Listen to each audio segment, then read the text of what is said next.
Hi, it's Christopher Watkin here with Nicky Stevenson, MD of Fine & Country. Nicky, why do you think there was only 3 females in the top 35 most influencers list by Simon Bradbury in the property industry? Talk to me.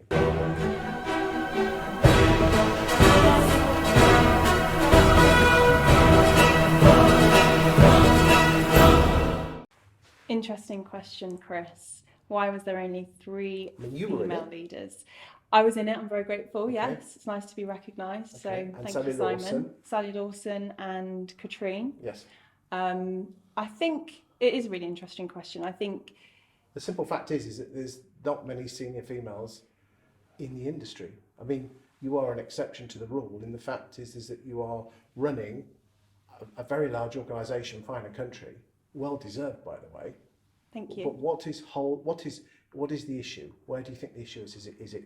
Is it females not pushing themselves? Is it bosses holding them back? Is it glass ceiling? From a point of view as a female, what are your opinions? I think I can't talk for the whole of the industry, but I can talk about my experience. And my experience is that I personally do not feel that I have been held back as a female. I feel like I have probably pushed myself to take opportunities. As I say, I haven't felt that I have been held back or not given opportunities to excel. So perhaps I'm fortunate that the companies I've been in have treated everybody fairly. So from my perspective, I don't see that I've been treated unfairly or haven't witnessed that myself in terms of being held back. So I can't say that in the industry there is that, but clearly there is an issue when there are only 3 women that have been noted in that top 35 influencers list. So if you think about it, the vast majority of people in the industry, most negotiators tend to be females, which is I hate the cannon fodder. I hate to say that word, but it is of a state agency. I think perhaps biology means that women do have to have children. We can't pass that on to our male partners. So there is a time in life that you do have to take a step back from your career. So I think that obviously has an impact in life and in all sectors. But perhaps there is an element of confidence. I think women grow up, and it's very much when your brother is doing something that perhaps could cause them harm, it's like, come on, you're a man, get on with it, you can do this. But when you're a girl, it's like, oh, be careful, we get a job, let's just say you're a damn good branch manager and a job description comes through for an area manager, say, and there's like 10 bullet points.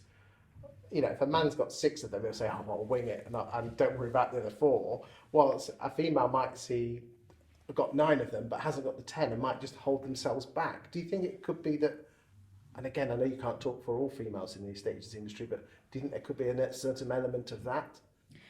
Potentially. I think potentially women are less egotistical, less confident. Yet, again, I'm making a sweeping statement here. Your EQ skills, your emotional skills are so much better than men. I'm making sweeping statements here, but it is simply true. I mean, if you don't mind me saying, I've been managed by quite a few people, and my best bosses have always been female. Okay, that's good. Because you knew where you stood. They said it to the point. There was no grudges or they said what you had to say and move on. Again, what advice would you give to if who don't think they're potentially good enough to make the move? What would you say to them? I mean, if you don't mind me saying, you've gone up through the ranks and now you're running a huge organisation. What skills, what have you told yourself to get over those fears and frustrations?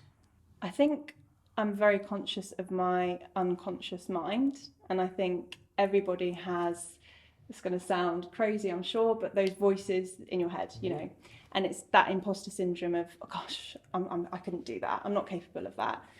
And I think I've worked hard on being conscious of that subconsciousness, and all we have in life is language, and it starts with what goes on in our head and how we communicate with ourselves.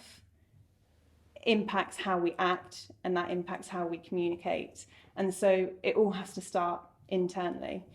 So being conscious of when you're not giving yourself credit, when you are holding yourself back, because it's nonsense. You know, you just have to get rid of that voice that holds you back. And how have you done that? Being aware of it. So self-awareness of the issue to start with. Yeah. And when you are talking negative or thinking, oh, am I really, I don't think I'm capable of this, really. Being aware that that's how you're talking to yourself and thinking, no, hang on, I am capable of this. What am I talking about? I've been in the industry 17 years. I've done this. I am capable of this. I'm not going to hold myself down, keep myself down. I'm going to go for it, and just remind yourself and have things that remind you of moments when you are at your best. So for me, sometimes if I'm thinking, you know, negatively, I have moments in my life which are key moments where I've been at my best. So maybe being on stage or after you've agreed a deal, whatever those things are, and bringing that to front of mind to remind you to think of that positive moment, that pure moment of you've achieved, you're confident, and bringing that to the front of mind rather than the negative, push the negative out. And it's, you know, it's NLP for those that are watching and wondering if they want to look into it in more detail. It's neuro-linguistic programming, and it's something that I have done quite a lot of. So really, any females watching this, you have to take personal responsibility and learn to deal with that demon in your head to say that you're good enough.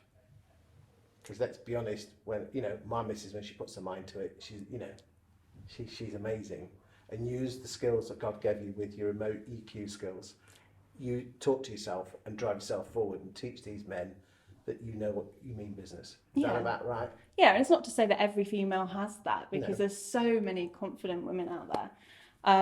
But almost, there's some people that are almost too confident and come across, try to be more of a man in a man's world. Be more feminine. You know, use your womanly skills. Use your EQ skills to get. Let's be honest. Get what you want in life. Yeah. And get for your team. And I think I've always been passionate about learning. So always learning, always wanting to grow as an individual. I think always learning, reading books, going to conferences, seminars, etc. Final question: what's the future for Nicky Stevenson? What's the future for Nicky Stevenson? Well, I'm only 8 months into my Fine & Country journey, so I've got a lot that I'd like to achieve here at Fine & Country. That's going to keep me busy for the next few years, definitely. After that, I mean, the world's my oyster, really, I think. Fine & Country is owned by eProp. eProp is a very innovative company, so I see myself here for the duration. Thank you for your time today, and thank you for watching. Thank you. Thank you, Chris.